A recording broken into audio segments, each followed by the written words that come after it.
du jeu intérieur, il faut nga am des milieux de terrain avec une palette technique très technique bi nga xamantene ils ont la capacité de porter la balle, saisir les opportunités sur les côtés et loolu je pense que ci match boobu noonu Gana Gueye ak Pape Matar Sarr réussir nañ ko. Léegi nag dans chaque concept tactique dafa am li nga xamantene moom mooy objectivité, c'est-à-dire créer le danger en passant par le cœur du jeu où la densité défensive est la plus forte.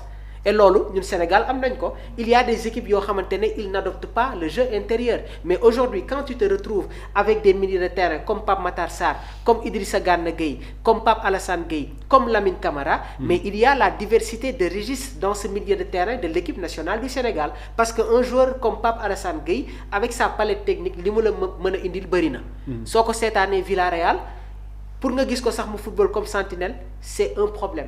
Il a beaucoup plus cette habitude de jouer comme milieu relayeur, parce que Pape Alassane a la capacité de faire des passes qui cassent des lignes. waaye tamit Pape Alassane ñun ñëpp xam nañ ne que il a cette capacité de faire des tirs lointains. loolu atu la. Regarde un joueur comme Lamine Camara. bi ñuy football contre la RDC, Pape Thiaw dafa utiliser Lamine Camara dans un style purement tactique, parce que moom moo doon servir un appui entre la défense ak tamit milieu de terrain beeg attaque bi, parce que c'est lui qui assurait les links entre les différentes lignes. Et loolu dafay permettre à Idrissa Gana Gueye de ne pas dépenser trop d'énergie, parce que si kanam am na ay xale yoo xamante ne ñoom ñoo koy réduire yenn courses yi. Donc Gana il est uniquement dans un périmètre, et su ma koy seetaan daf may jox un peu Moses Caicedo, ni ko Enzo Maresca di utiliser loo fi nga xamante ne mooy Chelsea. Léegi toujours dans le jeu intérieur dañu am un surplus, c'est-à-dire pour nga génn si il faut qu'il y ait des combinaisons, des jeux de triangle, waaye surtout nga am benn attaquant boo xamante ne dafay ñëw di décrocher su fekkee amoo un numéro 10. Et bi ñuy jouer contre Mauritanie, Ismaïla ñoo ibbi woon, Sadio Mané ak Nicolas Jackson nekk seen kanam. Mais équipe Mauritanie bi ñu commencé di sonal au niveau du milieu de terrain, foofu laay saluer la pertinence du coach, parce que Pape Bouna Thiaw dafa wàññi Nicolas Jackson. Bi ñu demee à la 35e, c'était pas Nicolas qui était l'avant-centre, mais Nicolas Jackson moom moo doon jouer comme numéro 10. moom moo doon servir de relais entre le milieu de terrain et l'attaque, parce que Pape avait compris qu'il y avait une bonne animation sur l'équipe mauritanienne. Léegi nag sur l'inside game, mooy le jeu intérieur, c'est l'opposé. Mooy le jeu extérieur, c'est l'opposé du jeu intérieur. Loolu suñ ko waxee mooy il y a une concentration sur les ailes. D'accord. Cela veut dire que nos attaquants servent d'appui à nos arrières. D'accord. Léegi nag dañu am benn force boo xamante ne ñu bëri bàyyiwuñ ci xel. Su fekkee Habib Diarra dafay football dans notre milieu de terrain.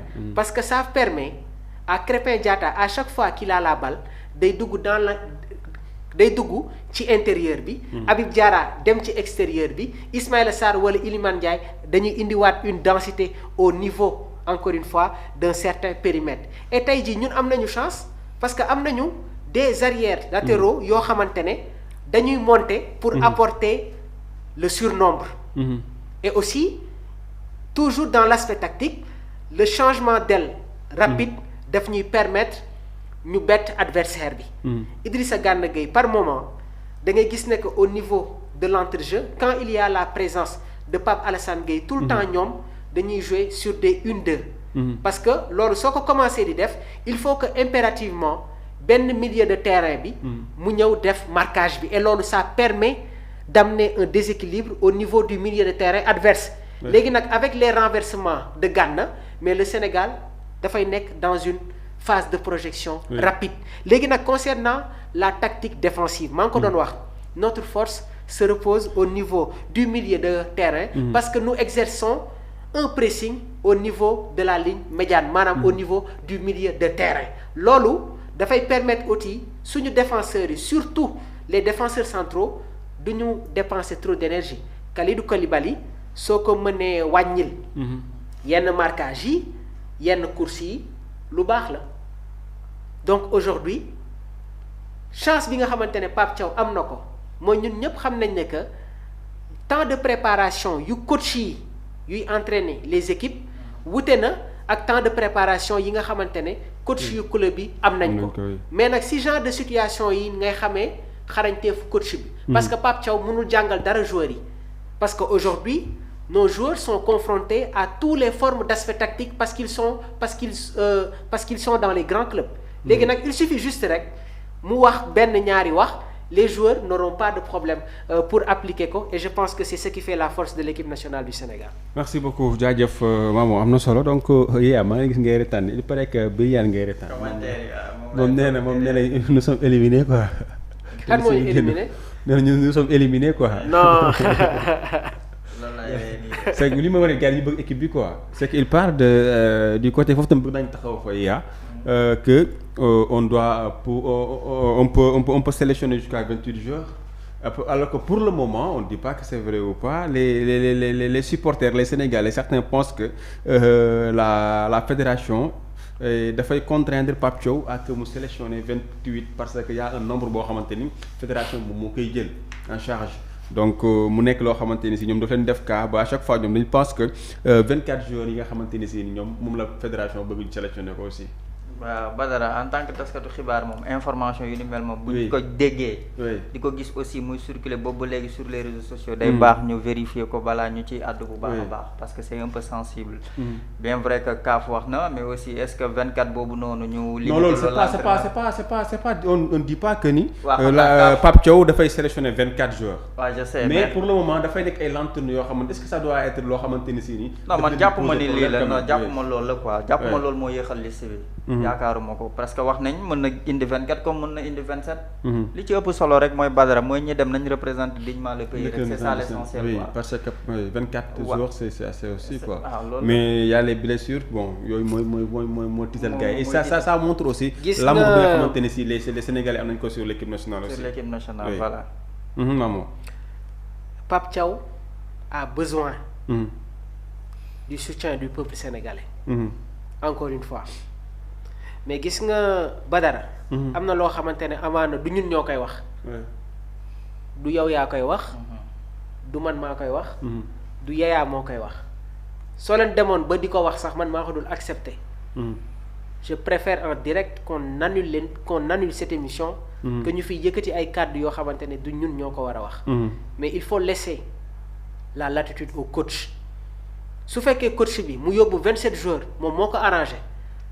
nañu bàyyi mu yóbbu ko. pour le moment nag dama la koy wax information yuy circuler. bëri na mais dafa am benn redevabilité envers le public qui nous regarde te man loolu dafa nekk aspect boo xamante ne dama koy jël toujours en considération c'est-à-dire rus naa di fi wax lenn loo xamante ne maîtriser wu ma ko. wala awma si benn exactitude parce que toujours dans mes analyses. je veux être dans l'objectivité.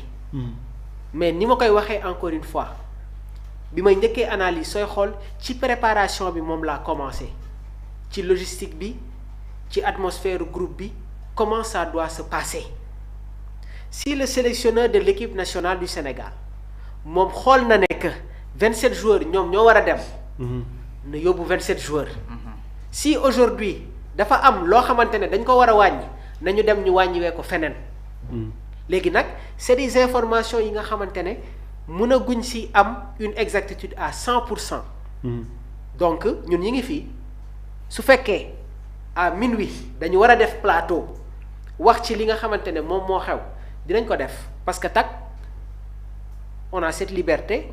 et aussi ci milieu médiatique moom la ñuy yëngu. et dañu nekk dans un contexte très particulier. Surtout. Il y a des échéances africaines yi nga xamante ne kat nag moo nekk suñu kanam il s'agit de la Coupe d'Afrique des Nations. mais nag am na loo xamante ne teel na pour le moment parce que c'est un entraîneur boo xamante ne bi mu yoree équipe bi yàggul. et quoi qu'on puisse dire il est en train de faire de très bonnes choses. dans la gestion du groupe ci atmosphère groupe bi et surtout dans la productivité du jeu bi nga xamante ne boobu ba tey nag ñi ngi ko doon critiquer.